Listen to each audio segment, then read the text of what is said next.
بسم اللہ الرحمن الرحیم۔ آج کے درس احسان کے ساتھ ہم آپ کی خدمت میں حاضر ہیں۔ تو میرے ساتھ میرے بہت عزیز دوست جناب پروفیسر توقیر انور مغل صاحب ہیں، اور ہم آج ان کے علم سے استفادہ کریں گے۔ اور توقیر صاحب، آپ کچھ فرمانا چاہیں، کچھ نصیحت کرنا چاہیں ہمارے سننے والوں کو، یا آپ کے ذہن میں کوئی سوال ہو تو برائے مہربانی ضرور ارشاد فرمائیے۔ ڈاکٹر صاحب، تھوڑا سا میں کویشچن آنسر سیشن سے پہلے چاہوں گا کہ تھوڑا سا جو ہے وہ آج کے ٹاپک کو اگر آپ چند لفظوں میں ایلیبوریٹ کر دیں تو ہم پھر جو ہے وہ کویشچن آنسر سیشن پہ چلتے ہیں۔ جی آپ فرمائیے یا اس کے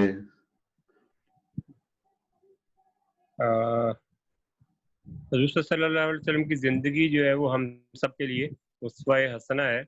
قرآن میں جو ہے وہ باقاعدہ اس بات کا جو ہے وہ بیان آیا ہے کہ آپ کی زندگی جو ہے وہ ہمارے لیے بہترین نمونہ ہے۔ تو اسی کے ایک بڑا اہم جو پہلو ہے کہ آپ صلی اللہ علیہ وسلم نے فیملی کے ساتھ کس طریقے سے جو ہے وہ برتاؤ کیا، وہ بھی ہمارے لیے جو ہے وہ، اور مزید اس کے بارے میں جو ہے وہ جو باتیں بتائی ہیں تو وہ ہمارے لیے جو ہے وہ مشعل راہ ہے اپنے خاندان کے حوالے سے، بیوی کے ساتھ جو ہے وہ کیسے حسن سلوک سے پیش آتے ہیں، بچوں کے ساتھ۔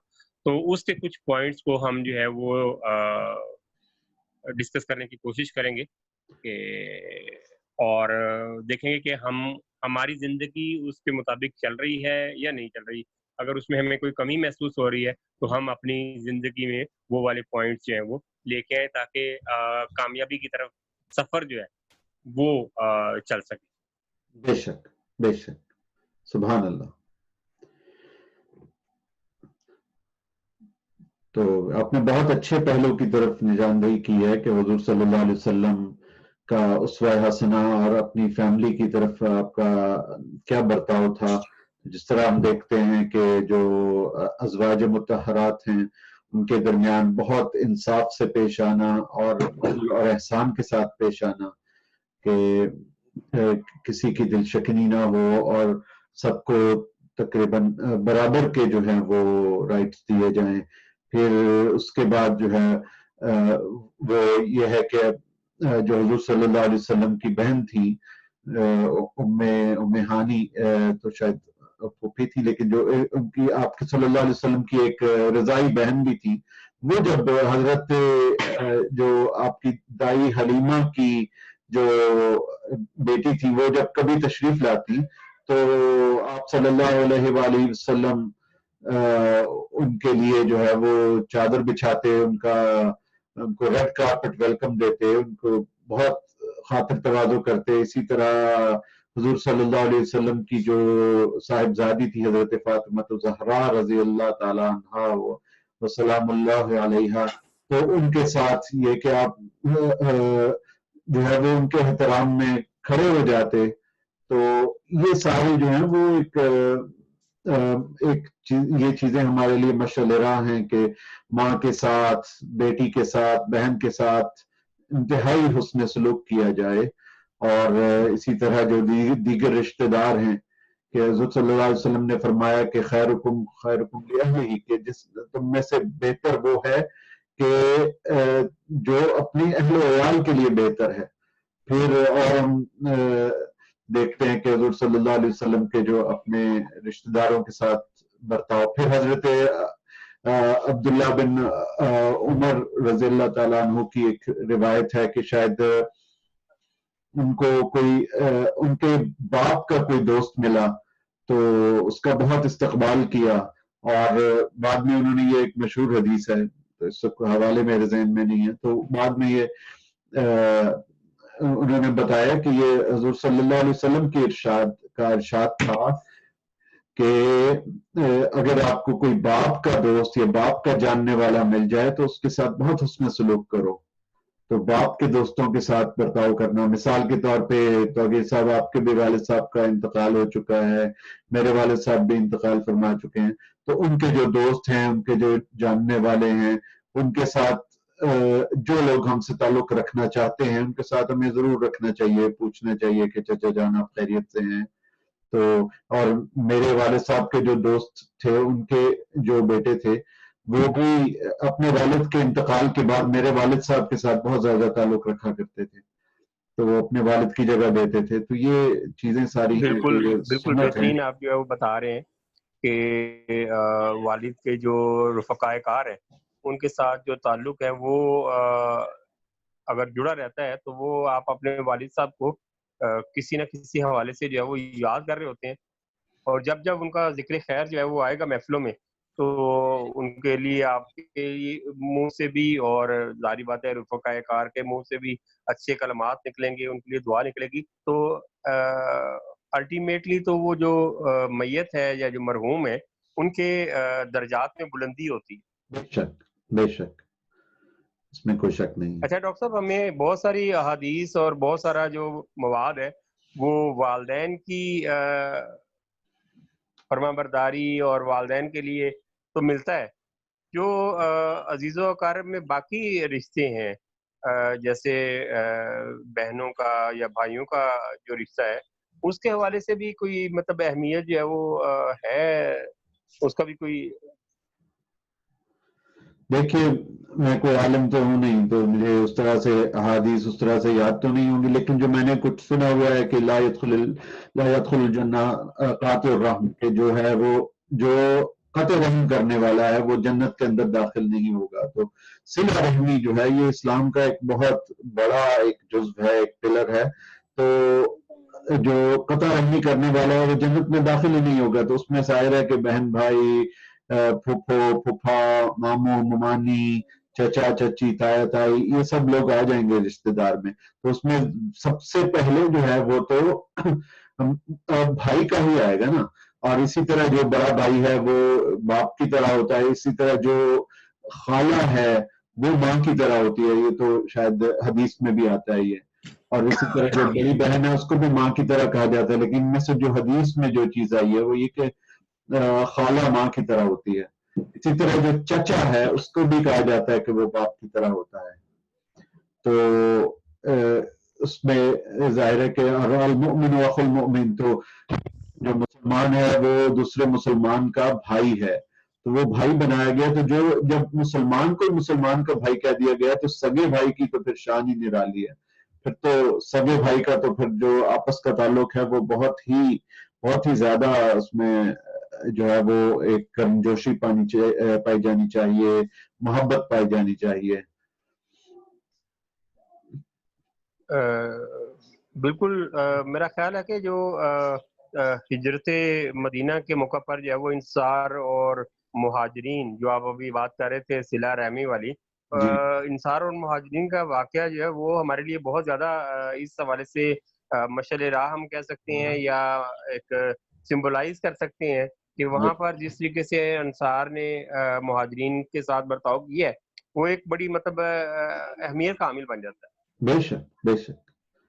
اس میں تو یعنی بالکل انہوں نے جو ہے وہ اپنا ہر چیز آدھی آدھی کر لی اور مواخات کا ایک عملی نمونہ پیش کیا، اور ایثار اور قربانی، تو یہ بہت بڑی بات تھی. اور ہمیں بھی آج اسی چیز کا ثبوت دینا چاہیے. اور ہمارے ہاں ہوتا کیا ہے کہ سگے بھائیوں کے آپس میں جائیداد کے جھگڑے شروع ہو جاتے ہیں اور کورٹوں میں جا رہے ہوتے ہیں ایک دوسرے کے خلاف. تو اس میں یہ ہے کہ جو جس کو معلوم ہو کہ یار آخرت ہی میری اصل منزل ہے، تو وہ پھر بعض لوگ تو اپنے حق کی بھی پرواہ نہیں کرتے، کہتے ہیں ٹھیک ہے اچھا میرے بھائی کچھ تو میں کچھ. ڈاکٹر صاحب، یہاں پر جو ہے وہ ایک اور بات اہم جو آتی ہے کہ جو ازدواجی رشتہ ہے جب ڈیولپ ہوتا ہے تو اس کے بعد جو ہے وہ دو خاندان آپس میں جڑتے ہیں. جی جی تو جی وہاں پر جو ہے جو ہمارے معاشرے میں اس وقت چلا آ رہا ہے کہ جو بیوی ہے وہ اپنے خاوند کے رشتہ داروں کو ملتے ہوئے جو ہے وہ اتنا پرتپاک نہیں ہوتی، یا خاوند جو ہے وہ بیوی کے رشتہ داروں سے ملتے ہوئے اتنا پرتپاک نہیں رہتا. تو اس حوالے سے کوئی اگر کوئی حدیث کا حوالہ مل سکے یا کوئی سنت نبوی سے. دیکھیے حضور صلی اللہ علیہ وسلم کی جو ایک حدیث جو میرے کانوں سے ٹکرائی ہے کبھی؟ سنا ہے کہ جو تمہارے 3 باپ ہیں غالباً، ایک تو یہ کہ جس نے تمہیں پیدا کیا، ایک جس نے تمہیں اپنی بیٹی دی، اور ایک جس نے تمہیں علم دیا. تو استاد اور سسر یہ باپ کا درجہ رکھتے ہیں، تو ان کے ساتھ سسر کا ہمیشہ احترام باپ کی طرح کرنا چاہیے. اور یہ ہمارے یہاں بہت غلط روایت ہے جو پتہ نہیں کہاں سے آ گئی ہے کہ ہم لوگ جو ہیں وہ یعنی جو ہم سوچتے ہیں کہ جی ہم نے اگر ان کی بیٹی لے لی ہے تو ہم نے ان پر احسان کیا ہے، اور ہم اس کو جو اپنے برادران نسبتی ہیں اور جو اپنے سسر ہیں ان کو ہم احسان کے تلے رکھیں گے. ایسی بات ہرگز نہیں ہے. یہ معلوم نہیں ہے کہاں سے آتی ہیں یہ باتیں. اسلام میں یہ نہیں ہے. اسلام میں تو سسر کو باپ کا درجہ دیا جانا چاہیے. اور مثال کے طور پہ اگر ایک صاحب ہیں، ان کا کوئی بیٹا نہیں ہے، تو بیٹی کو چاہیے کہ وہ ماں باپ کو ساتھ رکھے، اور جو داماد ہے اس کو چاہیے کہ وہ بیٹا بن کے رہے اور ان کو اپنے بالکل والدین کا درجہ دے اپنے ساس سسر کو جو ان کے ساتھ رہ رہے ہیں. تو اتنی اس کی عظمت ہے، اور بہت فرما برداری اور بہت زیادہ اوبیڈینس شو کرنی چاہیے. رسپیکٹ، اٹموسٹ رسپیکٹ، کہ بہت زیادہ جو ہے وہ ادب سے پیش آئیں اپنے ساس سسر کے ساتھ. اور اسی طرح جو دیگر رشتہ دار ہیں، برادران نسبتی ہیں، ان پہ کوئی اس طرح سے روب نہ رکھیں، بلکہ یہ کہ ان کو سگے بھائیوں کی طرح ٹریٹ کریں. تو اگر جس چونکہ تو ہم ڈاکٹر صاحب اللہ یہ جو تعالیٰ سے آج قرب کی بات کل ایک کرتے ہیں، اللہ تعالیٰ کا قرب بھی اسی چیز سے ملے گا کہ اگر ہم لوگوں کے ساتھ اچھے ہوں گے تو پھر ہم اللہ تعالیٰ کے قریب ہو سکیں گے. جی فرمائیے گا طاہر صاحب. جی میں یہ کہہ رہا تھا کہ آج کل جیسے میڈیا دکھاتا ہے یا ہمارے کلچر کے اندر جو ہے وہ مجھے تو نہیں یاد پڑتا کہ کیسے انٹر ہو گیا کہ جو بہویں ہیں وہ سمجھتی ہیں کہ شاید ساس کی خدمت کرنا یا سسر کی خدمت کرنا جو ہے وہ ہمارا حقیقی فرض ہو. جی جی دیکھیے توقیر صاحب، یہ تو بالکل ایک جہالت کی بات ہے. اور اب یہ کہ وہ ہمسایہ ملک سے ایک ڈرامہ نشر ہوا تھا جس کو کہتے تھے ساس بھی کبھی بہو تھی. تو وہ یہ کہ میں نے دیکھا تو نہیں، لیکن یہ کہ اس طرح اس کا عنوان پتہ چلا تو بات صحیح ہے کہ ساس بھی تو کبھی بہو تھی. تو اگر آپ ایک اچھا ٹرینڈ ڈالیں گے، ایک اچھی بہو ہونے کا اگر آپ مظاہرہ کریں گے تو آگے آپ کی بہو بھی آپ کے ساتھ اچھی ہوگی. اور یورپ کا اگر آپ معاشرہ دیکھ لیں تو یہاں پہ سب سے زیادہ جس چیز نے یہاں پہ تباہ کیا ہے وہ یہی ہے کہ لو میرج ہوتی ہے، پھر اس کے بعد وہ ساس سسر کو ساتھ نہیں رکھتے، ماں باپ کو ساتھ نہیں رکھتے بیٹے، اور ماں باپ اکیلے رہتے ہیں اور موت تک اکیلے رہتے ہیں، اور اکثر لوگ تنہائی میں فوت ہوتے ہیں. تو اس کے ساتھ پھر کیا ہوتا ہے کہ جب آپ ابھی تو یہ کر رہے ہیں، آگے جب آپ ہوں گے آج سے 20 سال کے بعد آپ کی اولاد بھی بالکل یہی کرے گی کہ ابا آپ اکیلے رہیں. لیکن ہمارے ہاں جو ہے معاشرتی اقدار وہ ابھی بھی کچھ زندہ ہیں اور باقی ہیں. وہ یہ ہے کہ ماں باپ ساتھ رہیں، کم از کم ایک بیٹے کے ساتھ تو رہیں نا. سب سارے نہیں، سب علیحدہ ہو گئے، چلو ایک بیٹا یا ایک بیٹی، ان کا یہ فرض ہے کہ وہ ماں باپ کو اپنے ساتھ رکھے. تو اس میں ظاہر ہے کہ بہو کو بالکل چاہیے کہ وہ ماں کا درجہ دے اور خندہ پیشانی کے ساتھ برداشت کرے. بہت ثواب ہے اس چیز کا. اور مجھے معلوم ہے کہ جن بہوؤں نے خندہ پیشانی کے ساتھ ساس کے تانوں کو برداشت کیا، بعد میں وہی ساس کچھ سال کے بعد بہت ہی زیادہ قدر کرنے لگتی ہے اسی بہو کی. اور یہ میں نے اپنی آنکھوں سے دیکھا ہے. اور بعد میں وہ خود جب ساس بنتی ہے تو وہ خود بھی ایک ملکہ بن جاتی ہے کہ اس کی بہویں آگے اس کی بہت تابع دار ہوتی ہیں. تو اس میں دونوں طرف سے ظاہر ساس کو بھی شفقت کرنی چاہیے اور جو بہو ہے اس کو بھی بہت زیادہ جو ہے وہ ادب کا مظاہرہ کرنا چاہیے. اگر اسی کو ہم ایکسٹینڈ کریں ڈاکٹر صاحب تو جہاں پر ابھی آپ جو ہے وہ خندہ پیشانی کی بات کر رہے تھے تو کفالت بھی ساتھ جو ہے وہ آ جاتی ہے. تو اگر جو ہے وہ شوہر کو اسسٹ کرنے کے لیے خاتون خانہ جو ہیں وہ اس کو ورکنگ اینڈ میں آتی ہیں تو اس کے حوالے سے کیا شریعت کیا کہتی اگر وہ ورکنگ میں ہے تو ٹھیک ہے نا، وہ تو اس میں تو پھر ایک باہمی معاہدے کے تحت ہو سکتا ہے. تو اس میں یہ ہے کہ وہ جو عورت ہے وہ کام کرے گی، اگر گھر میں کوئی کام کاج والی کوئی اور ملازمہ رکھی ہے تو اس کو رکھا جا سکتا ہے، اور پھر جب گھر میں ہو تو عزت کے ساتھ، عزت و احترام کے ساتھ پیش آئے، اور جتنا عرصہ گھر میں ہو اتنا عرصہ جو ہے وہ اس وقت میں ساس کی خدمت کرے، اور جو آفس آورز ہیں اس میں جائے. تو یہ تو بہت سے گھرانوں میں ہوتا ہے کہ عورتوں کو مردوں کے شانہ بشانہ کام کرنا پڑتا ہے، خصوصاً آج کا جو ایک اقتصادی بحران کا دور ہے اس میں تو یہ بہت ضروری ہو جاتا ہے. تو یہ سب کچھ ہو سکتا ہے، لیکن جو ادب اور احترام ہے اس کا کوئی متبادل نہیں ہے. تو سب سے پہلے ادب و احترام ہوتا ہے، پھر اس کے بعد خدمت ہوتی ہے. ادب و احترام تو آپ کا برقرار رہے گا اگر آپ کام بھی کر رہی ہوں، اور اگر آپ جب کام نہیں کر رہے تو پھر اس دوران شام کے وقت میں یا اعلی صبح وہ سارا کچھ یہ ہے کہ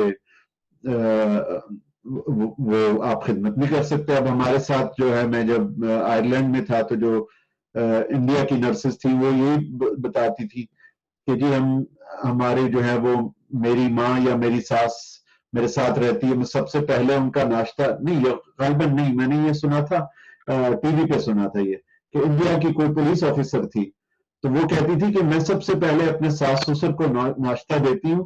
راجستھان کی پولیس افسر تھی، اور پھر اس کے بعد میں اپنے کام پہ جاتی ہوں. تو یہ اقدار زندہ ہیں، اور یہ ہونا چاہیے کہ آپ چاہے نہیں پروش کی ڈاکٹر صاحب، ڈیوٹی کر رہے میرا ہوں کیا کچھ بھی کر پوچھنے رہے ہیں. کا میرا پوچھنے کا مقصد یہ تھا کہ کیا جو ہے وہ جیسے مرد کے لیے لازمی ہے کہ وہ گھر کے نانو نفقے کا جو ہے وہ بندوبست کرے، تو اگر اس کے وسائل یا اس کے حالات ایسے نہیں ہیں تو کیا خاتون خانہ پر یہ ذمہ داری آتی ہے کہ وہ اس کو ہیلپنگ ہینڈ دے، یا اس کے لیے ضروری نہیں ہے؟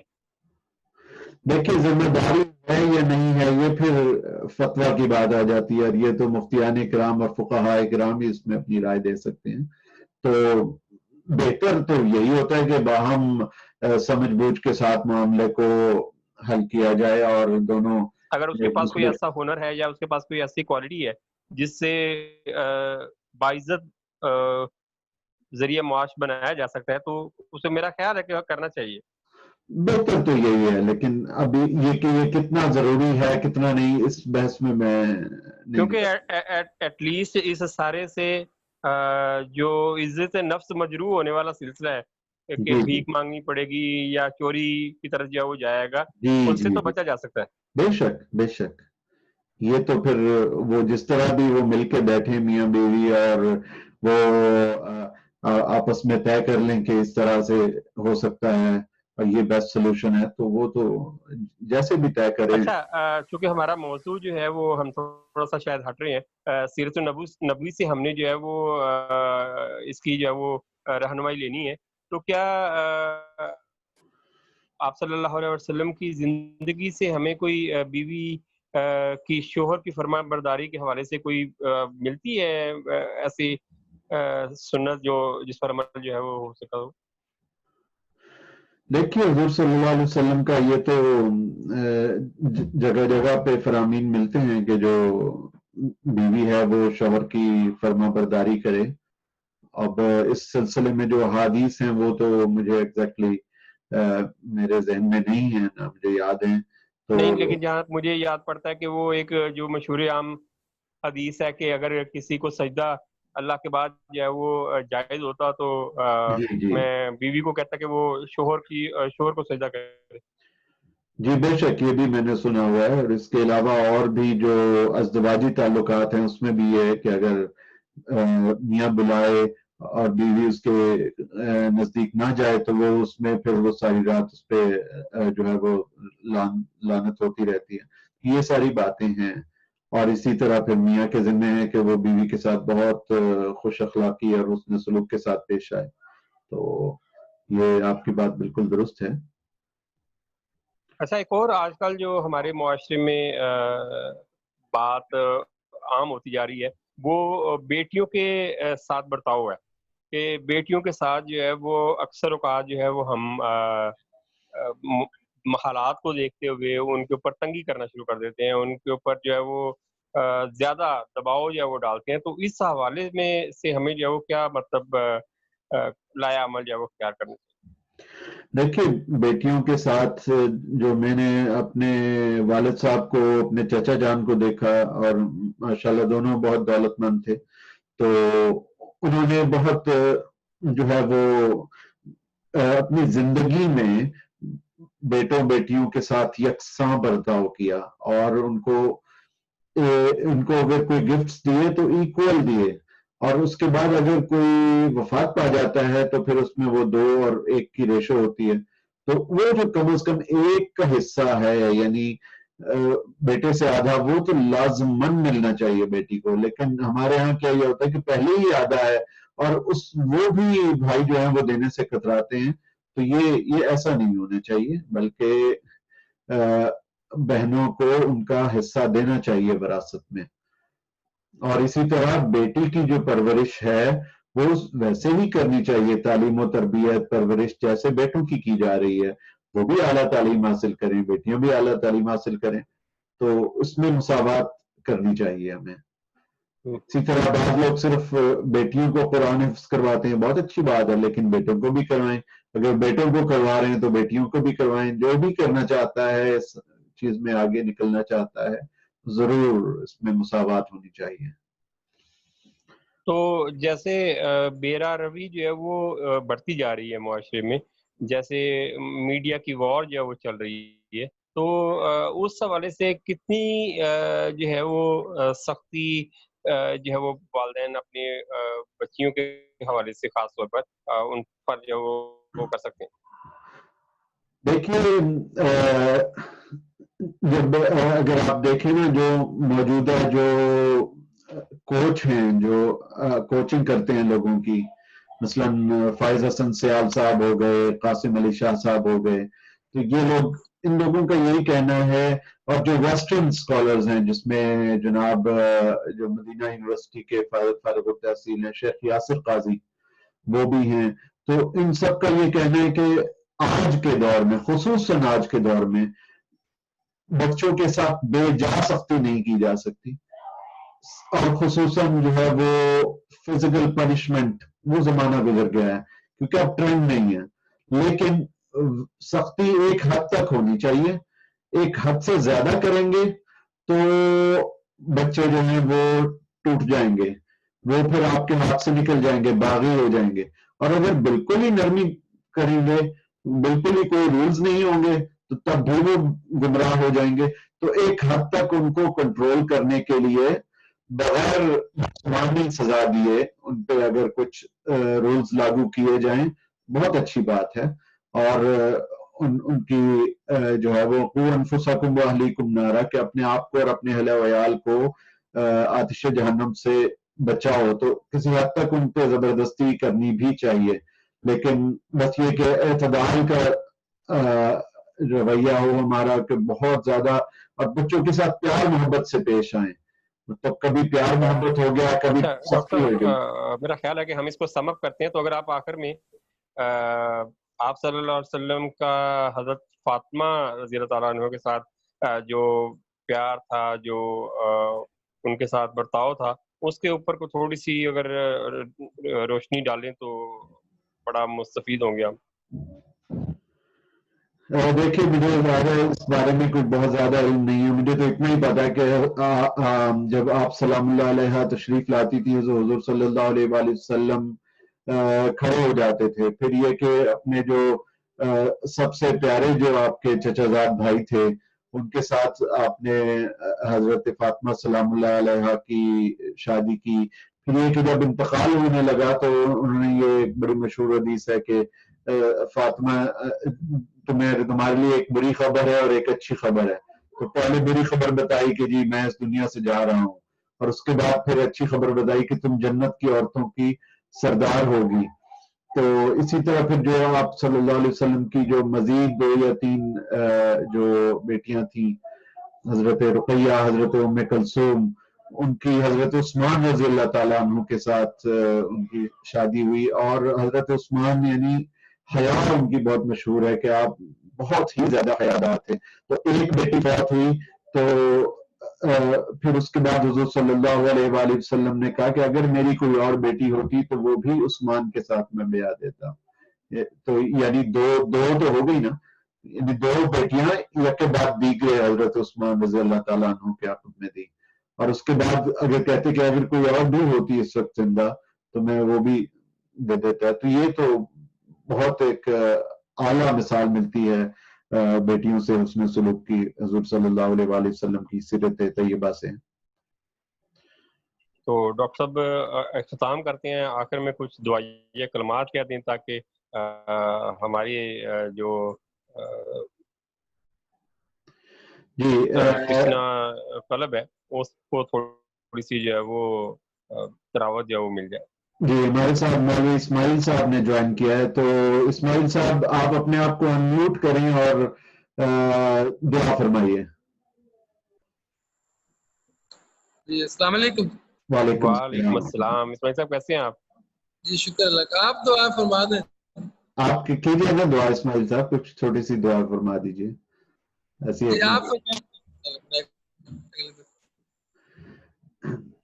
اعوذ باللہ السمیع العلیم من الشیطان الرجیم بسم اللہ الرحمن الرحیم الحمد للہ رب العالمین والصلاة والسلام علی اشرف الانبیاء والمرسلین نبینا وخاتم النبیین سیدنا محمد وعلی آلہ واصحابہ اجمعین.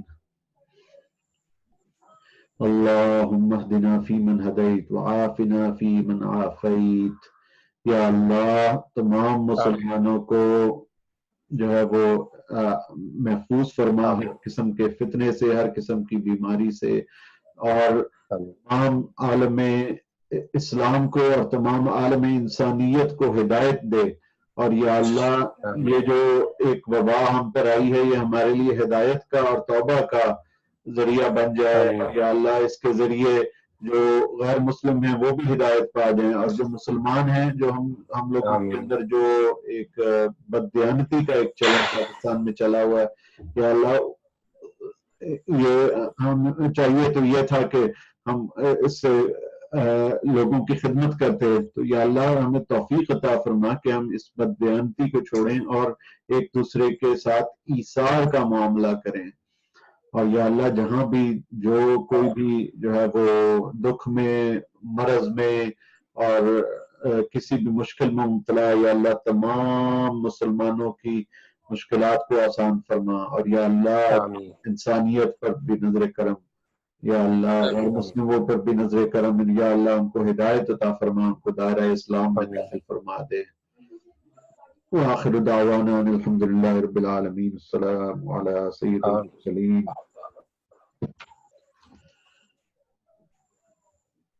ٹھیک ہے جی، پھر آج کے لیے اجازت لیتے ہیں. السلام علیکم ورحمۃ اللہ وبرکاتہ.